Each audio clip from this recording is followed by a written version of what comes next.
Como presidente de Nueva Economía Forum, tengo el placer de darles, como siempre, la bienvenida al Foro de la Nueva Comunicación que organizamos con la colaboración del Grupo Vodafone en España.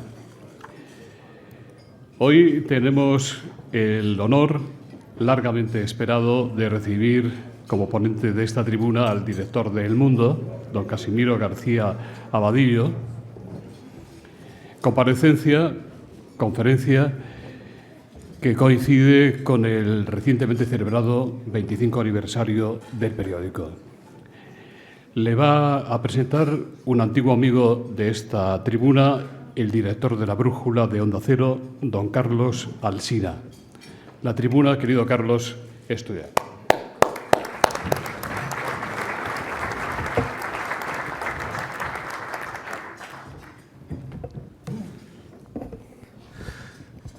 Buenos días a todos. Gracias por haber venido. A Pedro J, sobre todo. Buenos días, Pedro. Es broma, ¿eh? Ya está roto el hielo, ya está conjurado, ya está dicho. Ahora ya podemos centrarnos en nuestro conferenciante de esta mañana. Mi misión es presentaros a Casimiro García Abadillo. Es el segundo empezando por la derecha o el segundo empezando por la izquierda. Él se ha situado en el centro.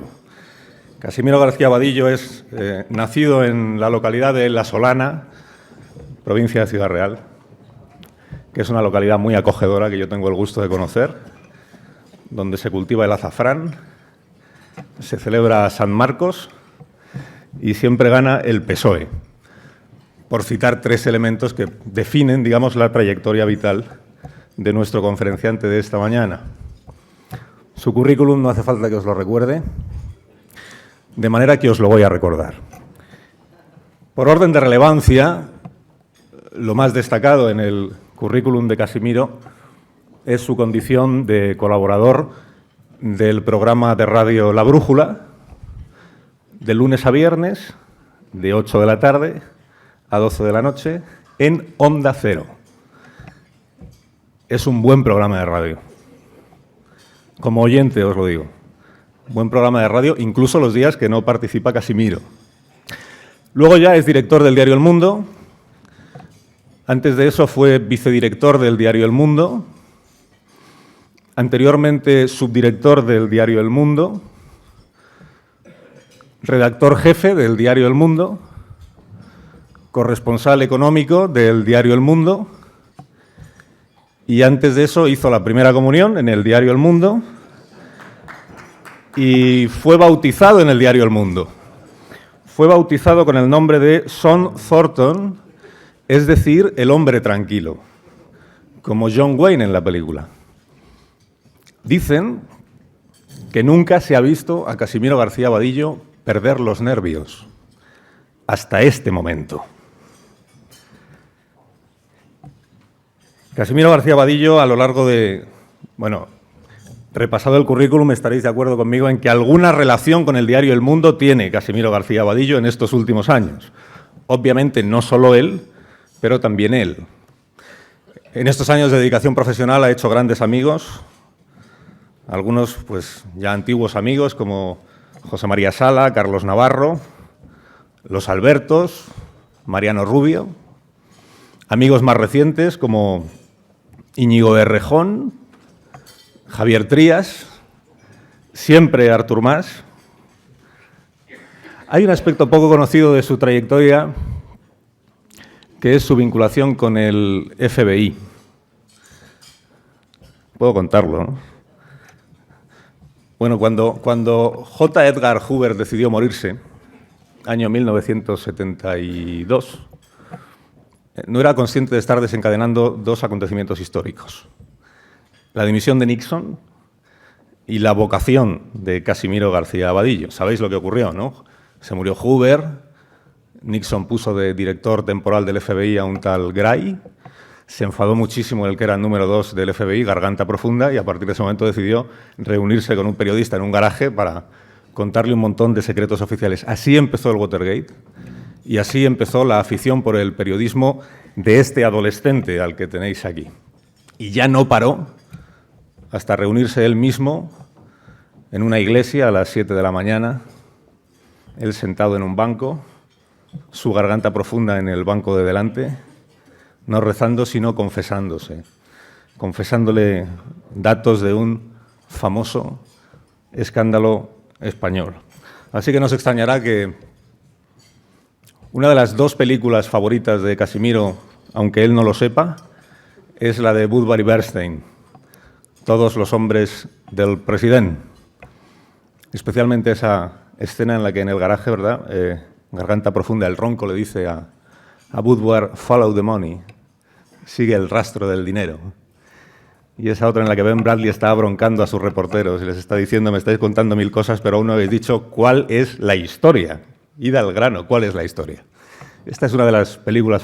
La otra película favorita de Casimiro, como comprenderéis, y aunque él tampoco lo sepa, es Rebeca.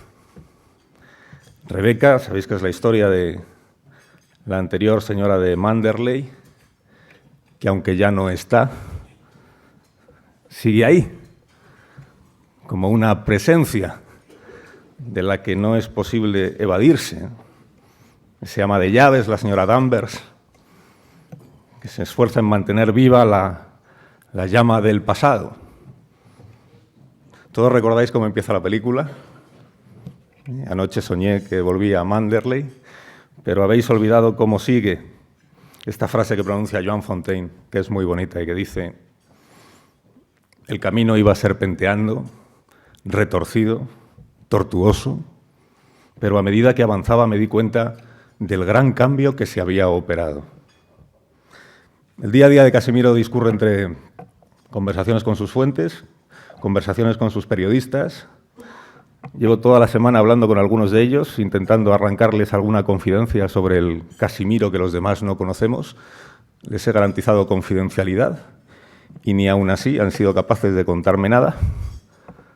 No es hombre de anécdotas, me han dicho, pero sí me han contado que te interesan más las noticias que las opiniones, que aun siendo director sigues ejerciendo de redactor, que no te gustan las reuniones interminables, que tampoco te gustan los monólogos, las frases que se lleva el viento y los debates estériles. Ni monólogos, ni frases que se lleva el viento, ni debates estériles. No te gustan mi programa.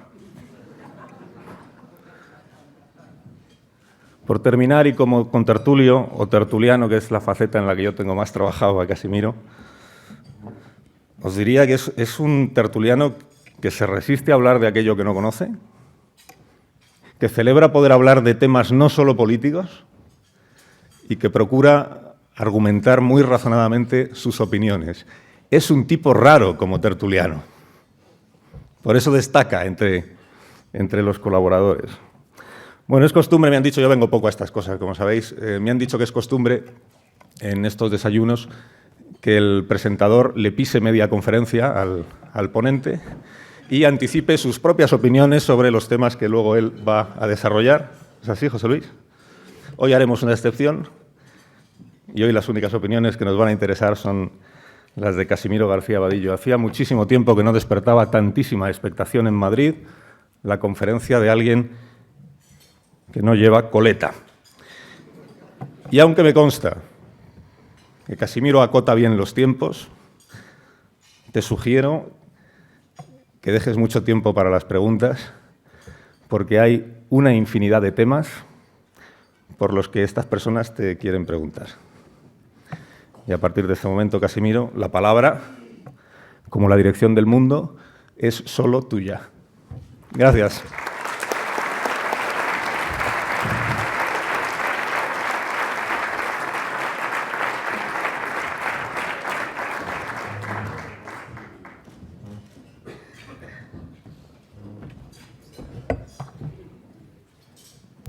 Buenos días. Gracias a todos por estar aquí. Gracias, Carlos. Yo cuando le pedí a Carlos que me presentara esta conferencia, sabía que acertaba al 100%, porque una de las virtudes que tienen sus tertulias es que son interesantes, que son amenas y que nunca decepcionan. Y desde luego son un poco iconoclastas, porque esa manera de romper el hielo ha sido muy original y yo te la agradezco. No debemos tener miedo a nada. Eso es lo que debe caracterizar a un buen periodista. Señoras y señores, vivimos momentos de cambio e incertidumbre. Pocos se atreven ahora a hacer un pronóstico sobre lo que va a pasar en España, pero no ya a 10 años, sino en 12 meses. Lo que nadie puede poner en duda es de que estamos en un momento histórico, que estamos abocados a un cambio de ciclo. La temperatura social ha llegado al punto de ebullición. El hartazgo ciudadano está a punto de hacer saltar por los aires el sistema tal y como lo hemos conocido en los últimos 36 años. Algunos hitos parecen demostrar que estamos a punto de doblar una página de nuestra historia. En marzo de este año murió Adolfo Suárez. En junio el rey abdicó. Son los dos grandes protagonistas de la transición española. Este verano, Alfredo Pérez Rubalcaba dijo, y lo ha hecho, que abandonaba la política. En noviembre, Cayo Lara nos ha anunciado que ya no va a ser el candidato de Izquierda Unida. Hasta Cándido Méndez ha dicho que se va a ir.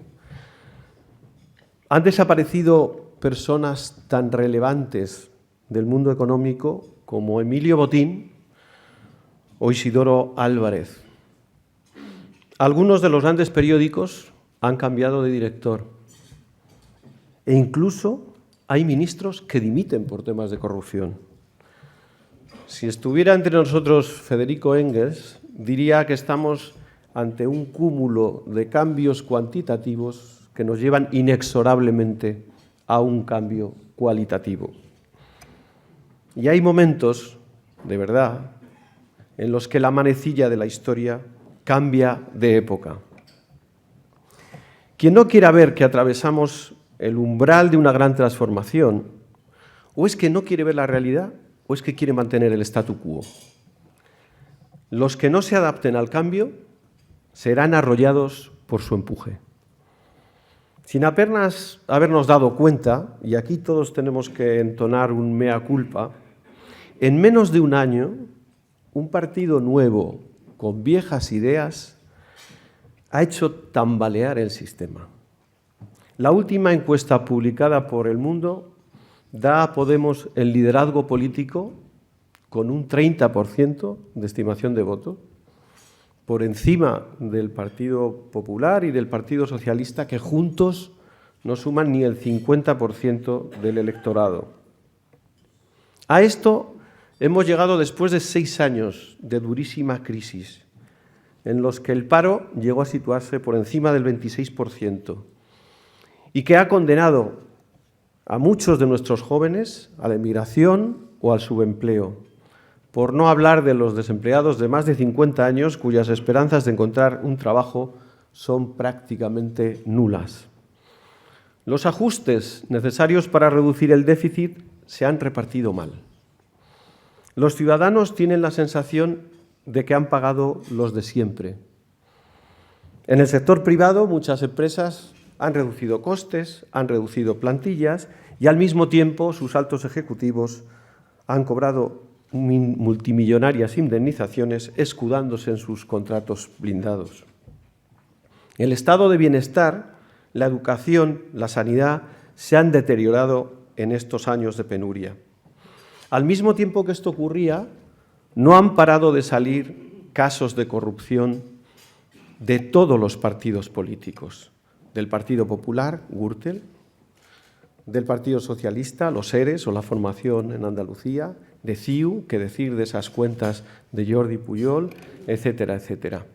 El caso de las tarjetas Black de Caja Madrid es una especie de resumen de todo esto. Es verdad que por su cuantía no se puede comparar a la desviación de más de 800 millones en el caso de los ERES, Pero lo que ocurría en Caja Madrid es que el PP, el PSOE, Izquierda Unida, Comisiones Obreras y UGT se estaban lucrando a costa de la Caja y, por supuesto, ocultando sus prebendas a Hacienda. Crisis, desigualdad y corrupción. Ese ha sido el caldo de cultivo de Podemos. Quienes más han colaborado en aupar a Pablo Iglesias no han sido, que también, las redes sociales o los programas de televisión, sino los líderes políticos que han cerrado los ojos ante las injusticias y los escándalos. Hoy, por cierto, debemos congratularnos de que por fin Mariano Rajoy se haya dado cuenta de que debía prescindir de Ana Mato. Lo que está ocurriendo en Cataluña no puede separarse de la situación general que acabo de describir. La desafección que afecta a muchos ciudadanos en el resto de España y que les lleva a votar a Podemos, en Cataluña ha encontrado la independencia un cauce para mostrar su repulsa al sistema.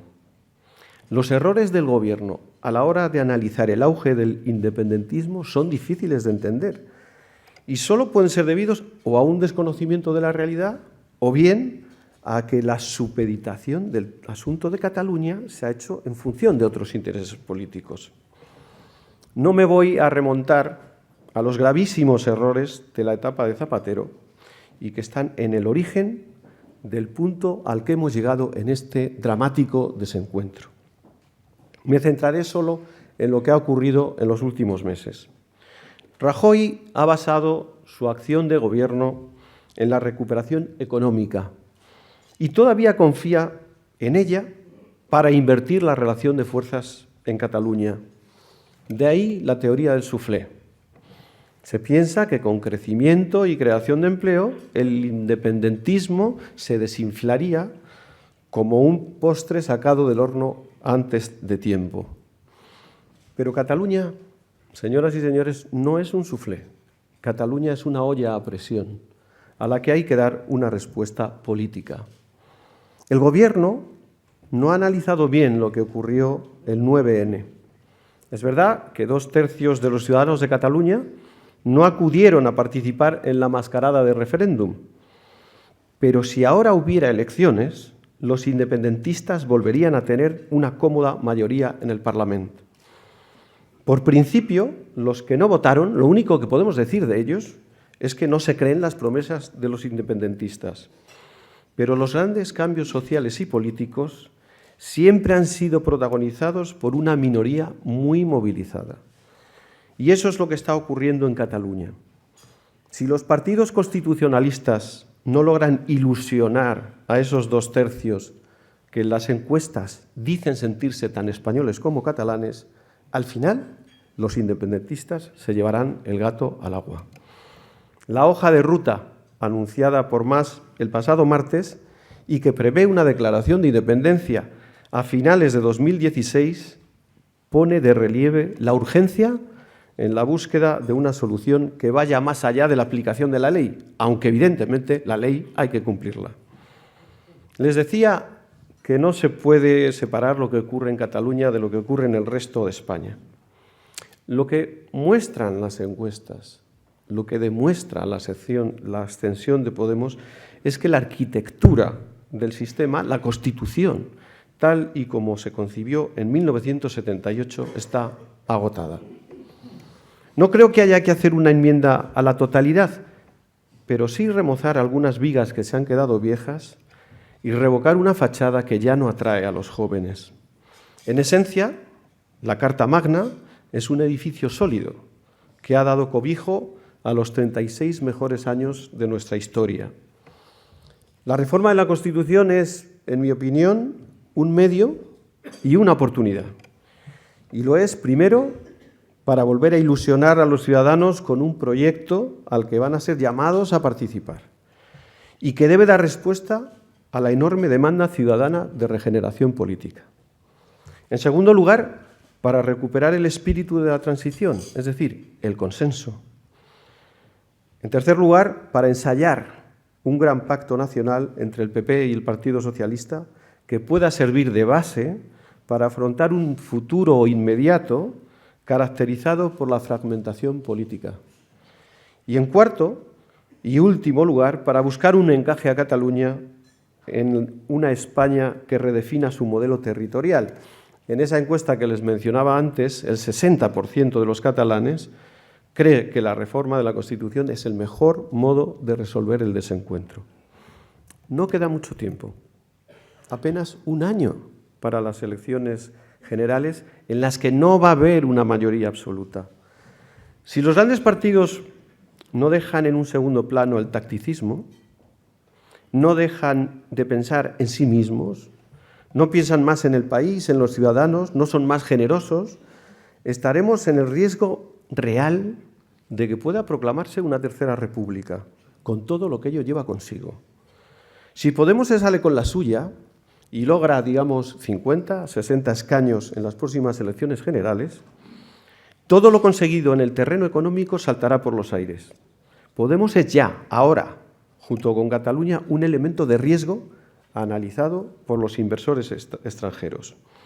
Insisto, o afrontamos una segunda transición o nos arriesgamos a una tercera república. En esta situación de inestabilidad, de riesgo, el papel de los medios de comunicación es más esencial que nunca. Vivimos en una encrucijada. Hay un escenario en el que yo no creo, pero que algunos defienden, en el que vaticinan la desaparición de los grandes periódicos.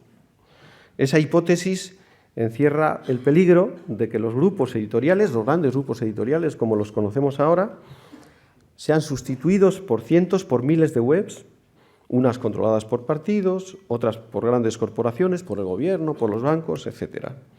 Cada elemento de esa maraña no necesitaría de grandes plantillas y podría financiarse con la publicidad de sus patrocinadores. El milagro se habría hecho realidad. Numerosos medios gratuitos sobrevivirían gracias a que sus fuentes se habrían convertido en sus financiadores. Si ese panorama se concretase, viviríamos en un mundo como el descrito por George Orwell en 1984. ¿Cuál es el escenario por el que yo apuesto?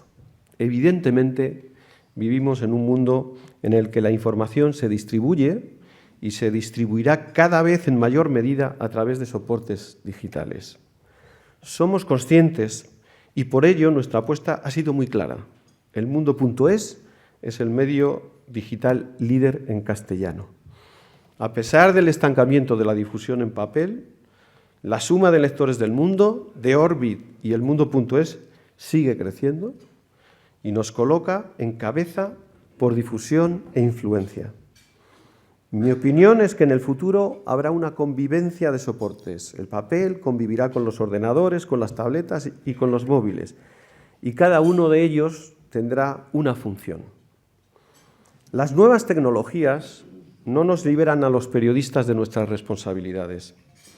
Para cumplirlas son necesarios grandes y sólidos grupos de comunicación. Los periódicos, los denostados periódicos, siguen siendo hoy por hoy la principal vía por la cual los ciudadanos tienen acceso al derecho constitucional de la información. Los periódicos, en el soporte que ustedes quieran, son un sistema de alarma contra los abusos del poder y, por tanto, son una base fundamental para que funcione el sistema democrático. Los periódicos, nos guste o no, seguimos marcando la agenda política, no solo aquí, sino en todos los países avanzados. Marcamos las prioridades con la información y también somos un hervidero de ideas para los ciudadanos que buscan respuestas a los problemas que les afectan, a la educación, a las nuevas tecnologías, al medio ambiente, etc. Un periódico, no lo olviden, es un proyecto intelectual y la calidad democrática de un país se mide por la calidad de sus periódicos. La función de la prensa, incluso en el escenario más tecnológicamente desarrollado, es la misma que le dio sentido en sus orígenes y que le hizo pronunciar a Thomas Jefferson su famosa frase: si me dan a elegir entre tener gobierno y no tener periódicos, o tener periódicos y no tener gobierno, no dudo ni un segundo en elegir esta segunda opción. Muchos políticos piensan que la crisis de los medios, que la crisis de la prensa es un problema sectorial, vamos, que es como la crisis de los astilleros. Pero no. Cada vez que un medio se cierra, no solo se pierden empleos, sino que se pierde una parte de la libertad de los ciudadanos. Yo, señoras y señores, creo en este país, creo en sus ciudadanos. Tenemos una gran nación y todos tenemos una parte de responsabilidad en la búsqueda de una salida a esta tormenta perfecta. El futuro no está escrito. Ante el determinismo de los que piensan que vamos al desastre, está nuestra capacidad de decisión, de reacción, de inconformismo. Y la respuesta a todo esto solo puede dar la política con mayúsculas. Yo les aseguro como director del Mundo de que nuestro periódico va a hacer todo lo posible por responder a este apasionante desafío. Muchas gracias.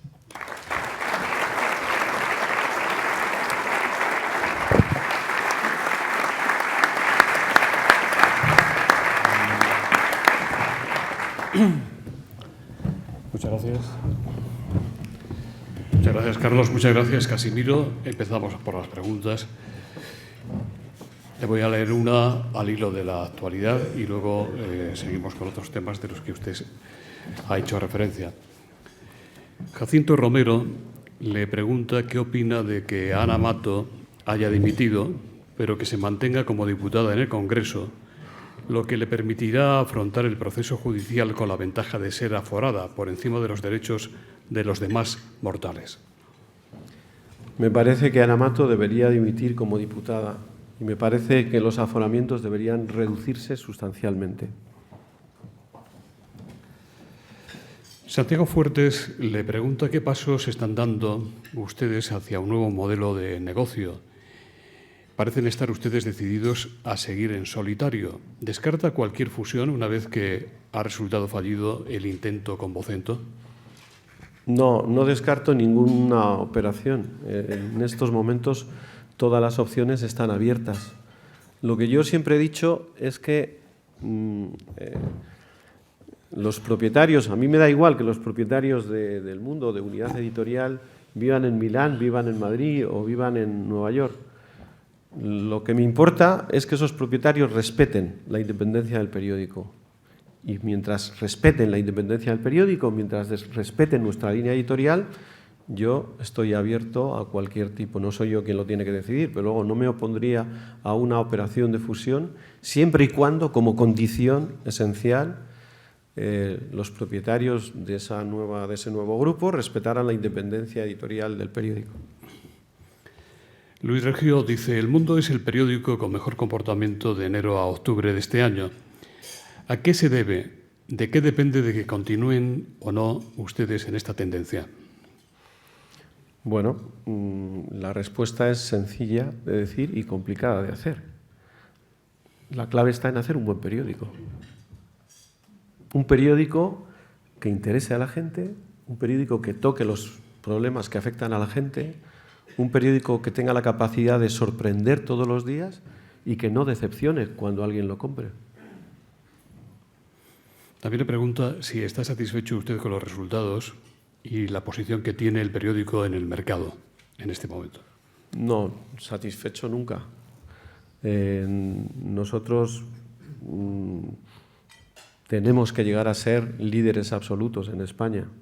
Tenemos muchas cualidades para ello, tenemos un magnífico equipo de periodistas, somos un periódico abierto, no somos un periódico sectario, somos un periódico centrado que respeta todas las opiniones y somos el periódico que va a pilotar esa segunda transición que yo le decía y, por lo tanto, satisfecho no, hasta que no consigamos ese objetivo. Alicia Cremades le pregunta si cree usted que podrían mejorarse las sinergias entre El Mundo y los demás aportes y cabeceras del grupo. Seguramente sí, aunque yo creo que ahora mismo las sinergias están bastante bien engrasadas. Y nosotros en el periódico El Mundo, la redacción del Mundo es la redacción del Mundo.es, hay una redacción única. Y en lo que probablemente tengamos que mejorar más es en la relación entre los distintos medios del grupo, que son importantísimos. Aquí está la directora de Expansión. Hola, Ana. Marca, también está Óscar. Buenos días, Óscar. Telva, Yodona, todas las publicaciones del grupo, El Cultural. Luis María. Buenos días, Luis María. Tenemos que hacer un esfuerzo por integrar todas estas publicaciones más, por dar más coherencia a nuestros contenidos, pero en lo que se refiere a eso que ha causado tantos problemas en otros medios, de una redacción única, eso no funciona. Sí funciona. El Mundo es una prueba de que sí funciona. Somos una redacción que hace El Mundo y elmundo.es, y funciona. Constantino Mediavilla, del Madrid Diario, el editor, dice: siguiendo el símil de Cataluña, la prensa de papel de hoy es un soufflé o una olla a presión. Se desinflan los diarios, se fusionan, o habrá hueco para nuevos diarios, en concreto uno en Madrid. Y le invita, Constantino, a que haga usted de pitoniso. Bueno, yo creo que siempre hay hueco para un buen producto. Lo que sí les digo, y lo he apuntado en la conferencia, es que yo creo en la convivencia de los soportes. O sea, yo no creo que el papel vaya a morir, ni mucho menos. Evidentemente, la información masiva se va a recibir a través de Internet, pero la agenda política la sigue marcando el papel, pero no aquí, en España, en Estados Unidos. O sea, la última gran exclusiva del New York Times la ha dado en el papel. El papel tiene una función que está al margen de su difusión. Y esa función del papel la va a seguir cumpliendo durante mucho tiempo. La web es una especie de gran rueda de noticias que se está actualizando constantemente. Y evidentemente, como es una actualización de noticias y como además es gratis, tenemos muchísimas visitas. Nuestra web recibe más de 11 millones de visitas al mes. Pero el periódico establece una línea editorial. El periódico da una jerarquización a las noticias. El periódico da sus exclusivas. Y el periódico establece un vínculo, un nexo de unión con la gente que lo lee. Es ese compromiso intelectual de la gente que compra un periódico lo que le da su valor. Y que eso no está en la web, porque la gente que lee nuestra web, lee la web del País, la del ABC, etcétera, etcétera. Vamos a competir por ser líderes ahí, pero luego yo les digo que voy a hacer todo lo posible porque El Mundo de papel sea cada vez un mejor periódico, a sabiendas de que no vamos a vender 500.000 ejemplares dentro de un año, pero que vamos a seguir siendo un gran periódico de papel, no les quepa la menor duda. Y quien se atreva a lanzarse a este ruedo y lo haga con buenos periodistas y lo haga con buena cabeza, pues podrá salir adelante.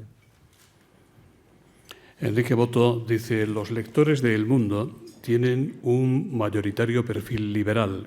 ¿Cómo valora que puedan tender a ver con simpatía la lucha de un hombre solo frente a empresas o instituciones poderosas?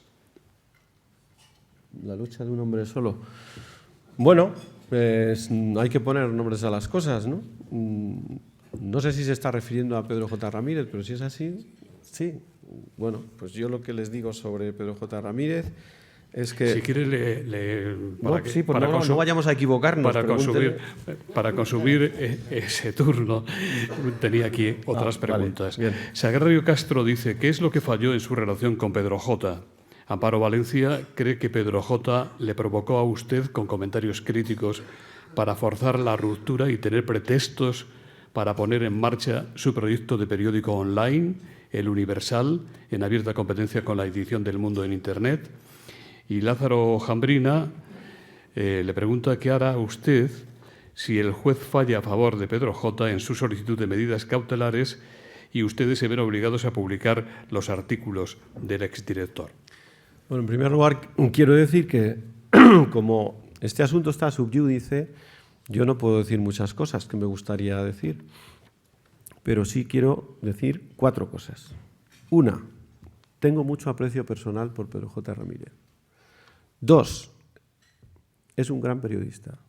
3, ha sido un gran director de periódico. Y 4, le deseo lo mejor. Lo dejamos así. Yo Lo traía desde usted- luego, lo traía usted no muy bien creo que preparado. tenga... No, es que es lo que siento. Es decir, Concha Fuentes, ha hablado usted bajo el lema la segunda transición, la tercera república, defendiendo como inevitable la reforma de la Constitución, algo que sería tanto como abrir la caja de los truenos, república federal asimétrica incluida. ¿Usted cree que esa reforma tendría que llevarse a cabo durante esta legislatura, en lo que queda de esta legislatura? ¿Cree posible lo que usted defiende, el consenso entre el PSOE y el PP a la vista del rifirrafe entre Pedro Sánchez y Mariano Rajoy ayer en el Congreso? ¿O eso es, como decía el expresidente Zapatero, puro teatro? bueno, creo que si no se hace en esta legislatura, no se hace. Si no aprovechamos estos 12 meses que quedan, en los que los dos grandes partidos tienen el 80% en el Congreso, si no se hace ahora, no se hace. Y desde luego, pues riesgos, claro que tiene riesgos, pero es que no hacer nada tiene más riesgo. O sea, si no hacemos nada, eso sí que tiene riesgo. O sea, supongamos que no hacemos nada y que llegamos a noviembre de 2015 y se hacen elecciones y pues se sale un mapa con un PP de 110, un PSOE de 100, un Podemos de 60. Bueno, pues ese país es ingobernable. Es que es ingobernable. Si previamente el PSOE y el Partido Popular no se han puesto de acuerdo sobre bases sólidas para gobernar este país. Si eso es así y este país se convierte en un país ingobernable, aparte de que la prima de riesgo se nos iría a 600 puntos, dejaría de venir inversión extranjera, etcétera, etcétera, al día siguiente se presenta Artur Mas en el Congreso de los Diputados y dice que se quiere ir de España y a ver quién le para. Es decir, que es como si tuviéramos un escenario mucho mejor al que yo estoy planteando, pero es que el escenario, el otro, es que es mucho peor. Por lo tanto, lo defiendo porque creo que es la manera en la que este país puede salir adelante y puede salir fortalecido. O sea, este país, antes de entrar aquí con una persona y hablábamos de ciertas similitudes con el primer proceso de la transición española que también conoce Victoria Prego, que está aquí. Bueno, ¿qué pasaba en aquella época? ¿Es que no había incógnitas? ¿No había riesgo de un golpe militar? ¿No parecía que el Partido Comunista y los sindicatos podían provocar una huelga general revolucionaria? ¿Quién pensaba entonces que un personaje como Carrillo o un personaje como Fraga se iban a poner de acuerdo? Y lo hicieron. Y lo hicieron. ¿Por qué no les vamos a exigir ahora a los políticos que se pongan de acuerdo en lo esencial?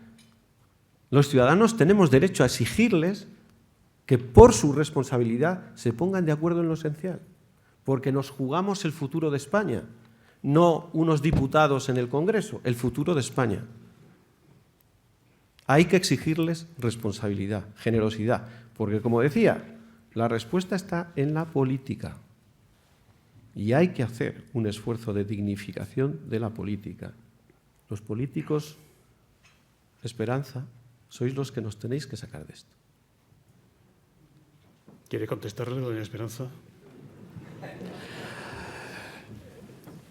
Francisco Rivero dice, ¿por qué un periódico serio le dedicó tanto espacio a una persona tan poco seria como el pequeño Nicolás? Y Luis Robles le pregunta si usted sintió el otro día, que el país está siendo utilizado por el gobierno para quitarle argumentos al mundo en este caso. No lo creo, que el país esté siendo utilizado por el gobierno para eso. Está aquí Javier Ayuso, que también lo podría decir. Yo soy director de un periódico y un periódico, les decía, tiene que dar noticias. Y no me digan ustedes que hace una semana la noticia más buscada, no era una entrevista con este personaje. ¿Nos guste o no? Claro que no me gusta.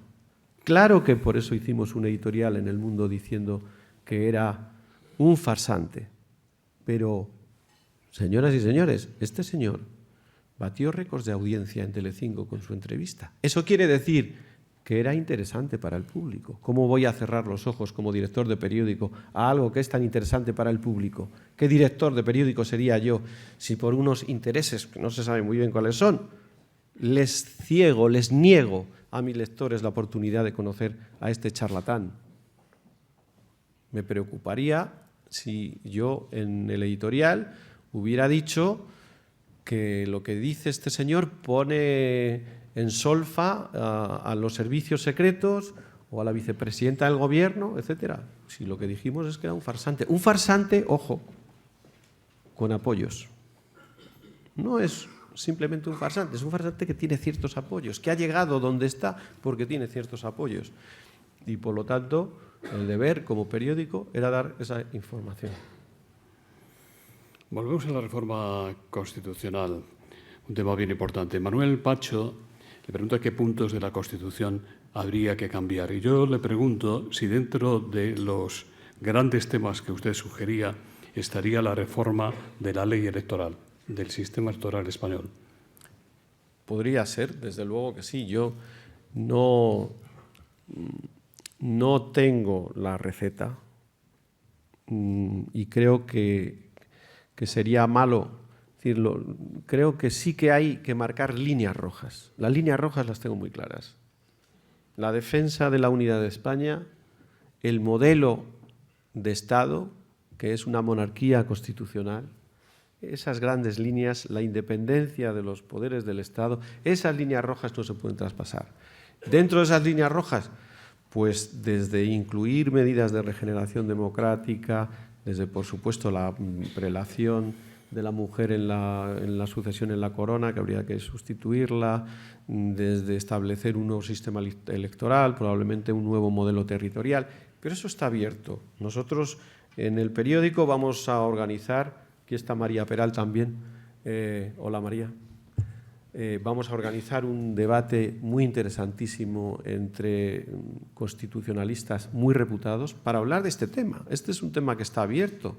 Yo conozco a algún ministro que tiene redactada una nueva Constitución, pero bueno, ideas puede haberlas, muchas y variadas. Lo bueno del consenso es que el PP y el PSOE y el PNV, si se suma, o CIU o UPyD, expongan sus ideas y lleguen a un acuerdo. Lo bueno será el consenso que salga de ahí. Julio Higueras le pregunta por qué se ha tardado tanto tiempo en sacar a la luz toda la corrupción que hay en España. Había muchos indicios de que existía. ¿Cuál es la responsabilidad de los medios? Desde luego la nuestra, ninguna. Nosotros hemos publicado, por lo menos desde que yo llego de director, la primera que publicamos fueron las cuentas en Suiza del señor Granados. Luego hemos publicado las cuentas de Pujol en Andorra. Luego hemos publicado muchas cosas sobre los ERES y sobre la formación en Andalucía. Y la última que hemos publicado es la famosa beca de Íñigo Errejón. Es decir, que a todos los palos les hemos dado. O sea, nadie puede decir del mundo que esté protegiendo o que esté... No, o sea, nosotros... Aquí hay muchos periodistas del periódico. Ustedes les pueden preguntar si yo he dado alguna instrucción, si he dado una instrucción de que algo no se puede publicar, de que hay que proteger a un partido, de que hay que proteger a una personalidad o a una empresa. No he dado ni una sola instrucción. Miguel Gallardo dice, el pequeño Nicolás cenó con el vicepresidente mundial de Google en 2011 con dos testigos muy solventes. ¿Usted ha comido o cenado con directivos de Google? ¿Qué puede contarnos de la tasa Google y de las relaciones pasadas, presentes y futuras del mundo con Google y con Google Ventures? Bueno, he comido y conozco al presidente de Google, al señor Rodríguez Zapatero. Y me parece... En España. En España, sí, en España. Otro Rodríguez Zapatero. Primo del expresidente. Siempre hay un primo en todos estos líos. Bueno, a mí me parece una persona muy respetable, inteligente y que está haciendo una gestión acertadísima.